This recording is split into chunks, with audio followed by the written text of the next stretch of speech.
السلام علیکم دوستو،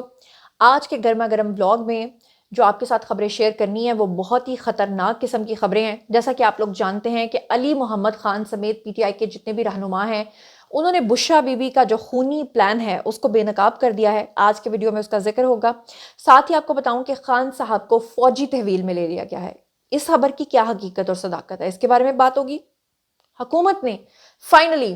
جعلی خبریں پھیلانے والے اداروں اور بی بی سی سمیت سب کے خلاف جو ہے وہ ایکشن لے لیا ہے، اور اس کے علاوہ بشرا بی بی اور گنڈاپور اور پوری پی ٹی آئی قیادت کے خلاف ایک اور بڑا مقدمہ درج ہو گیا ہے۔ اس مقدمے کی کیا تفصیلات ہیں، کہاں پر درج ہوا ہے، کن کن شہروں میں درج ہوا ہے، یہ سب چیزیں ہوں گی آج کے ولاگ کا حصہ۔ چلیے شروع کرتے ہیں پہلی خبر سے۔ تو چلیے جناب، آج کی جو پہلی گرما گرم خبر ہے وہ ہے جی علی محمد خان کے حوالے سے۔ پی ٹی آئی کے اپنے ہی وزراء اب اپنی ہی پالیسیز کے خلاف پھٹ پڑے ہیں، اور خاص طور پہ سب کے سب جو انٹرنلی ایک بات کے اوپر متفق ہیں وہ ہیں جی بشرا be be. Bushra be be کی پالیسیز کے اوپر پہلے بھی سب کو اختلاف تھا، لیکن وہ یہ کہتے تھے کہ جناب ہمیں خان صاحب کی بات کے اوپر چلنا ہے، خان صاحب کی کال کے اوپر چلنا ہے، جبکہ حقیقت یہ تھی کہ خان صاحب تو خود کہتے تھے کہ بشرا بی بی میری مرشد ہیں اور مجھے ان کی بات پہ چلنا ہے۔ لیکن اس وقت کسی کے پاس کوئی جواز نہیں تھا، کیونکہ جس نے بھی عمران خان کی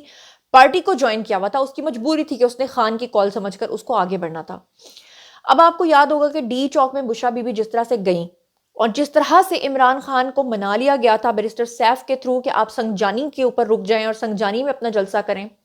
اور جس طرح سے بشرا بی بی پھر وہاں پہ شلواریں چھوڑ کر بھاگیں، اور جس طرح سے وہ بھاگیں اس کے بعد اپنے ہی ان کے وزراء جو ہیں وہ ان کے شدید خلاف ہو گئے۔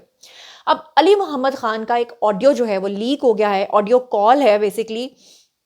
جس میں وہ بشرا بی بی اور گنڈاپور کا جو خونی پلان ہے اس کو ایکسپوز کرتے ہوئے دکھائی دے رہے ہیں۔ عمران خان نے ایک دفعہ بھی انہوں نے اس کال کے اندر کہا ہے کہ نہیں بولا کہ ڈی چوک جا کر پہنچو، صرف اسلام آباد جانے کا بولا تھا، بعد میں بیرسٹر گوہر کو سنگجانی جانے کا بولا تھا۔ یعنی کہ انہوں نے صاف طور پہ کہہ دیا ہے کہ ہماری پارٹی کے اندر اگر کوئی اختلاف ہے، ہماری پارٹی کے اندر اگر کوئی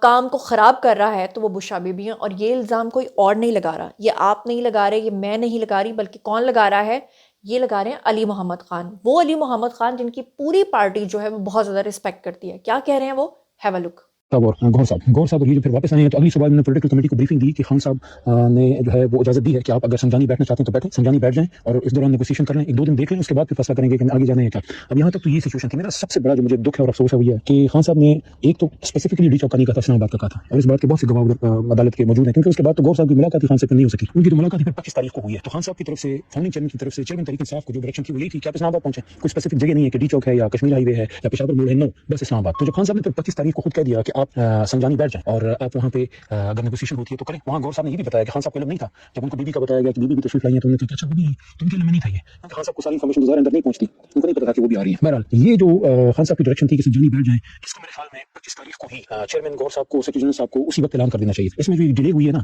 وہ کنوینس کرنے کے لیے، کیونکہ وہ جب انہوں نے کہا کہ ہم نے بتایا تو بی بی صاحب شاید نہیں مانی، یا سی ایم صاحب کو تو کنوے ہو گیا تھا، سی ایم صاحب تو ایگری تھے کہ ہمیں نہیں جانا چاہیے آگے۔ میرے خیال میں یہاں سے ایک اسٹریٹجک غلطی ہوئی ہے کہ جب خان صاحب نے اجازت دے دی تھی سنجانی بیٹھنے تو ہمیں نہیں جانا چاہیے تھا۔ اب کس کو پتا تھا کہ آگے کیا ہوگا؟ نہ ہمیں پتا تھا، نہ بی بی کو پتا تھا، نہ گور صاحب کو پتا تھا، نہ سی ایم صاحب کو کہ آگے اگر جائیں گے تو کیا ہوگا، کس کو پتا تھا کہ وہاں خون نشام جو ہے لوگ ہیں اور وہ گولیاں ماریں گے۔ انہوں نے تو ظلم کیا سو کیا، لیکن میرے خیال میں ہم سے غلطی یہ ہوئی کہ ہمیں اپنے لیڈر کے حکم پہ عمل کرنا چاہیے تھا، کہ انہوں نے جب آپ کو سنجانی کا کہا کہ آپ سنجانی میں بیٹھے تو وہاں ہمیں اس پہ عمل کرنا چاہیے تھا۔ اور یہ 4-5 دفعہ گور صاحب پولیٹیکل کمیٹی کو کل رات میں انہوں نے اس پہ بریفنگ دی ہے، اور کور کمیٹی کو بھی انہوں نے یہ بتایا تھا بڑی تفصیل کے ساتھ۔ سی ایم ہاؤس میں بھی جو ہے کہ پولیٹیکل کمیٹی کی میٹنگ ہوئی تھی، اس میں سی ایم بھی تھے، اس میں سب تھے، بی بی صاحب بھی شاید اس میں موجود تھی، تو اس میں انہوں نے بتایا تھا کہ خان صاحب کا یہ حکم تھا کہ آپ سنجانی بیٹھ جائیں۔ اب میرے خیال میں پولیٹیکل جو ہماری لیڈرشپ ہے، جو مین اسٹیک ہولڈرز ہیں، ان کو آئندہ سے یہ خیال ضرور رکھنا چاہیے کہ یہ جو غلطیاں ہوئی ہیں ہم سے، یہ چیزیں دیکھیں، یہ غلطیاں کسی بھی بنیاد پہ اس کا جواز نہیں ہے جو ہمارے ساتھ ہوا ہے، انہوں نے تو ظلم کیا ہے۔ آپ ایک گولی بھی نہیں چلا سکتے، چل جائے کہ کسی کو مارنا خدا نہ خواستہ، وہ بھی دارالحکومت میں، لیکن ہمیں ان کو یہ موقع نہیں دینا چاہیے تھا۔ اگر ہمارے پاس آپشن تھی، مجھے تو نہیں پتا تھا کہ تھی، یہ تو پھر اگلے دن پتہ لگا 26 تاریخ کو جب یہ پولیٹیکل کمیٹی کو محترم گور صاحب نے بریفنگ دی۔ تو آئندہ سے ہمیں یہ احتیاط کرنی چاہیے کہ گور صاحب یا جو بھی ہمارے عہدیدار ہیں، راجہ صاحب ہیں، ہم ان کو سپورٹ کرتے ہیں۔ خان صاحب جی، آپ لوگوں نے سن لیا کہ علی محمد خان کی جو کال ہے اس میں وہ کیا کہہ رہے ہیں، مگر مزیدار بات یہ ہے کہ پی ٹی آئی کے اندر چاہے کسی انسان نے 30 سال خدمت کی ہو، چاہے 3 سال خدمت کی ہو، چاہے 3 مہینے خدمت کی ہو، اس کو اگر ایک مرتبہ پارٹی کے اندر عمران خان یا کوئی بندہ کہہ دے کہ یہ کام کا بندہ نہیں ہے تو اس کی 30 سال کی محنت اس کے منہ کے اوپر دے ماری جاتی ہے۔ اور اب آپ دیکھیے گا کہ جتنے بھی اہل یوتھ ہیں وہ علی محمد خان کی جتنی بھی خدمات ہیں آج تک کی پی ٹی آئی کے لیے اس کو فراموش کر کے ان کو گالیاں دیں گے، اور یہ میں آپ کو چیلنج کر رہی ہوں۔ لیکن میں چلتی ہوں جی اگلی خبر کی طرف۔ اب جو دوسری خبر آپ کے ساتھ شیئر کرنے جا رہی ہوں وہ آپ لوگوں نے سوشل میڈیا پر بہت زیادہ سنی ہوگی۔ پچھلے 2 دن سے اس چیز کا وویلا کیا جا رہا ہے کہ عمران خان کو دراصل اڈیالہ جیل سے نکال کر GHQ کے حوالے کر دیا گیا، اور اب عمران خان اس وقت فوجی تحویل میں ہے۔ آپ لوگ جاننا چاہیں گے کہ اس خبر کی کیا حقیقت ہے، کیا صداقت ہے، کیا یہ بات سچی بھی ہے یا نہیں ہے۔ سب سے پہلے تو میں آپ کو یہ بتا دوں کہ آپ کو یاد ہوگا کہ آج سے ٹھیک چند ماہ پہلے عمران ریاض خان جیسے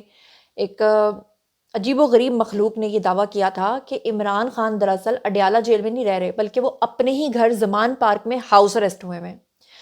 اور جب ان کو لوگوں نے شرمندہ کیا تھا اس بات کے اوپر کہ عمران خان سے تو روزانہ صحافی ملنے کے لیے اڈیالہ جیل کے باہر ان کا موقف لینے جاتے ہیں، تو آپ کیسے یہ بات کر رہے ہیں؟ تو عمران ریاض خان نے بجائے اس کے کہ اس بات پہ معافی مانگتے اگلا ولاگ تیار کر کے پھر سے اہل یوتھ کو پاگل بنایا تھا۔ بالکل اسی طرح سے یہ جو خبر پھیلائی جا رہی ہے کہ عمران خان جو ہیں وہ اس وقت GHQ کی تحویل میں ہیں، وہ فوجیوں کی تحویل میں ہیں، اس خبر کی حقیقت اور صداقت بتانے کے لیے میں آپ کے سامنے بیرسٹر سیف کا بیان رکھ رہی ہوں، جو خود انہوں نے ٹیلی ویژن پر آ کر دیا ہے، اور انہوں نے قاسم سوری کے اس بیان کو کہ وہ GHQ کے حوالے ہو چکے ہیں، اس پورے بیان سمیت پوری PTI کے جتنے بھی لوگ یہ ٹرینڈ چلا رہے ہیں ان سب کو جھوٹا قرار دے دیا ہے۔ انہوں نے کہا ہے کہ میں نے خود چیک کروایا کہ عمران خان جو ہیں وہ اڈیالہ جیل میں ہی ہیں، وہ GHQ کے حوالے نہیں ہے۔ کیا کہا ہے انہوں نے، آپ خود سن لیجئے۔ ویسے صاحب ایک اور معاملہ عمران خان کی صحت کے حوالے سے ہے، آپ کی پارٹی آفیشیل اکاؤنٹ سے یہ کہا گیا، کچھ اور رہنما بھی یہ کہہ رہے ہیں کہ ان کی طبیعت خراب ہے، ان کو کوئی زہریلی گیس ان کے کمرے میں چھوڑ دی گئی ہے جس سے ان کا ذہنی توازن خراب ہو رہا ہے، بلکہ آپ کی پارٹی یہ بھی خدشات کا اظہار کر رہی ہے کہ شاید وہ اڈیالہ جیل میں موجود نہیں ہے، لیکن آج ذرائع یہ بتاتے ہیں اڈیالہ جیل سے کہ وہ وہیں پر ہیں۔ تو کیا اس وقت آپ کے پاس انفارمیشن اس حوالے سے؟ اس خبر کی تردید سیکٹری اطلاعات، مرکزی سیکٹری اطلاعات تحریک انصاف شیخ وقاص اکرم نے کر دی تھی آفیشیلی کہ یہ غلط ہے، خان صاحب کے بارے میں ایسی کوئی بات صحیح نہیں ہے۔ میں نے خود چیک کرا تھا، جیل حکام نے مجھے خود بتایا کہ یہاں موجود ہیں، اور میرے خیال میں وہ اس وقت جوڈیشل کسٹڈی میں ہے، ان کو وہاں سے کوئی اٹھا نہیں سکتا، وہ عدالت کی کسٹڈی میں ہے۔ آپ بڑی اہم بات بتا رہے ہیں، آپ کہہ رہے ہیں کہ جیل حکام نے آپ کو بتایا کہ وہ کسٹڈی میں ہی عمران خان؟ میں نے پتہ کرا ہے اپنے ذرائع سے، اور مجھے پتہ چلا کہ وہ وہیں پہ ہیں، جیل میں ہی ہیں کہیں پہ۔ لیکن دیکھیں اب اتنے بڑا جھوٹ کیا ہو سکتا ہے کہ ان کو اٹھا کے جو ہے وہ GHQ لے جایا گیا۔ اگر قاسم سوری نے بھی یہ بات کی ہے تو غلط کی ہے، نہیں ہونا چاہیے۔ GHQ میں کیا کام ہے عمران خان صاحب کو لے جانے کا؟ کیوں یہ اگر GHQ والوں کو ان کی ضرورت تھی تو وہ جیل آ کے ان سے نہیں بات کر سکتے؟ مطلب ایک احمقانہ سی بات ہے نا جس کی کوئی لاجک نہیں بنتی۔ اور اب آج کے ولاگ کی جو تیسری سب سے اہم خبر آپ کے ساتھ شیئر کرنے جا رہی ہوں، وہ سننے کے بعد جو ہے وہ آپ کا دل خوش ہو جائے گا، اور آپ سوچیں گے کہ شکر ہے کہ حکومت کو کچھ تو خیال آیا۔ آپ کو یاد ہوگا کہ جس دن بشرا بی بی ڈی چوک سے بھاگی تھیں اور بھگدڑ مچی تھی اور لوگ بھی وہاں سے بھاگ گئے تھے اور کچھ لوگ جو ہیں وہ اریسٹ بھی ہوئے تھے، اس کے بعد بشرا بی بی جو ہیں وہ تو چلی گئی تھیں، اور وہ جا کے ہزارہ میں انہوں نے رات گزاری، اور ساتھ میں وہ بھاگی تھیں کس کی، گنڈا پور کی گاڑی میں۔ لیکن اس کے بعد پیچھے سوشل میڈیا جو ٹیمز تھیں PTI کی، انہوں نے ایک بیانیہ پھیلایا، اور بیانیہ انہوں نے یہ پھیلایا کہ جناب گولیاں چلی ہیں اور 200 کے قریب لوگ جو ہیں وہ شہید ہو گئے ہیں۔ اور یہ جھوٹا بیانیہ پھیلانے کے بعد آپ کو یاد ہوگا کہ انہوں نے ریفرنس دیا تھا BBC کی ایک رپورٹ کا، کہ BBC نے بھی اس چیز کو رپورٹ کیا ہے۔ اب میں آپ کے سامنے یہ خبر رکھ دوں کہ BBC سے پہلے متعدد بار غلط سٹوریز جو ہیں وہ چھاپتی رہی ہے، اس میں کوئی شک نہیں ہے۔ اب آپ کو بتاؤں کہ بالآخر جو بڑی خبر میں آپ سے شیئر کرنے جا رہی ہوں وہ یہ ہے کہ حکومت پاکستان کو آخرکار ہوش آ چکا ہے۔ ہوش کس حوالے سے آیا ہے کہ حکومت پاکستان نے جعلی خبریں پھیلانے کی وجہ سے BBC کے خلاف پاکستانی حکومت نے شکایت درج کروائی ہے۔ برطانوی ادارہ ہے BBC، انہوں نے درجنوں ہلاکتوں کی جو کہانیاں لکھی تھیں وہ مکمل طور پہ جعلی ثابت ہوئی ہیں، اور اب حکومت نے فیک نیوز سے نمٹنے کے لیے جناب کیا کیا ہے کہ اس ادارے کے خلاف جو ہے باقاعدہ کارروائی کا آغاز کر دیا ہے، جو کہ خوش آئند بات ہے، کیونکہ پہلے حکومت ایسے ہی چھوڑ دیتی تھی اور وہ پھر جو غلط خبریں پھیلتی تھیں وہ آپ کے سامنے ہے، جس طرح سے رومرز پھیلتی تھیں، اور ان رومرز کی بنیاد پہ لوگوں کے نیریٹو بلڈ کیے جاتے تھے۔ اور اس کے ساتھ ہی ایک اور اہم بڑی خبر آپ کے ساتھ شیئر کر لیتی ہوں جناب، اور وہ یہ ہے کہ PTI کا جو احتجاج ہوا ہے اس سلسلے میں بشرا بی بی، گنڈا پور اور دیگر رہنماؤں کے خلاف ایک اور مقدمہ جو ہے وہ درج ہو گیا ہے۔ اب آپ جاننا چاہیں گے کہ اس مقدمے کی کیا تفصیلات ہیں، تو آپ کے سامنے اس مقدمے کی ڈیٹیلز جو ہیں وہ رکھ دیتی ہوں۔ وفاقی دارالحکومت اسلام آباد میں ڈی چوک پر پاکستان تحریک انصاف کے احتجاج کے اوپر وزیر اعلیٰ خیبر پختونخوا علی امین گنڈا پور اور سابق وزیر اعظم عمران خان کی اہلیہ بشرا بی بی اور دیگر رہنماؤں کے خلاف ایک اور مقدمہ درج ہوا ہے، جس میں دہشت گردی کی باقاعدہ طور پہ دفعات کو شامل کیا گیا ہے۔ مقدمہ جو درج کیا گیا ہے وہ SHO تھانہ جو ہے سیکریٹریٹ ان کی مدیت میں درج کیا گیا ہے، جس میں 7 ATA سمیت 20 دفعات کو شامل کیا گیا ہے۔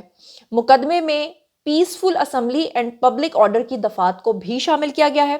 FIR میں کہا گیا ہے کہ پاکستان تحریک انصاف کے جو رہنما ہیں، جن میں خاص طور پہ سینیٹر فیصل جاوید ہیں، عاطف خان ہیں، اسد کیسر ہیں، ان کو بھی بشرا بی بی اور گنڈا پور کے ساتھ اس میں نامزد کیا گیا ہے۔ FIR کے متن میں یہ کہا گیا ہے کہ 15 سے 18 ہزار افراد نے بشرا بی بی اور گنڈا پور کی قیادت میں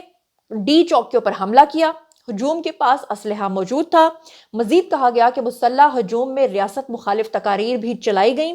اور آپ کو بتا دوں کہ 27 نومبر کو PTI نے اسلام آباد میں احتجاج کے بعد وفاقی دارالحکومت کے مختلف تھانوں میں عمران خان، بشرا بی بی، علی امین گنڈا پور اور دیگر پارٹی رہنماؤں اور کارکنان کے خلاف دہشت گردی سمیت دیگر دفعات کے تحت مزید 8 مقدمات اب تک درج کر لیے ہیں،